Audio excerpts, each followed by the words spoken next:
जंगल में सुकून था, परिंदे चहचहा रहे थे, जानवर अपने अपने कामों में मसरूफ थे। मगर उस दिन कुछ अलग होने वाला था। एक भूखा शेर शिकार की तलाश में निकल पड़ा था। शेर की नज़र एक बंदर पर पड़ी जो दरख्त से दरख्त छलांगे लगा रहा था, शरारती भी और तीला भी।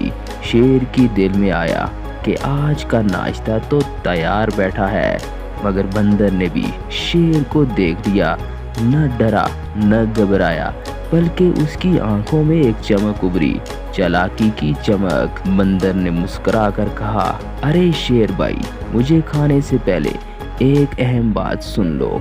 शेर चौंक गया, बोला, क्या बात है? बंदर ने कहा, जंगल में एक दूसरा शेर आ गया है।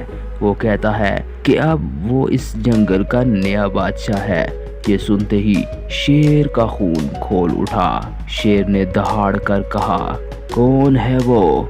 कहाँ है वो? ले चल मुझे। बंदर ने शरारत से मुस्कुरा कर कहा, आइए दिखाता हूँ। और वो दोनों निकल पड़े। बंदर शेर को एक पुराने कुएं के पास ले गया।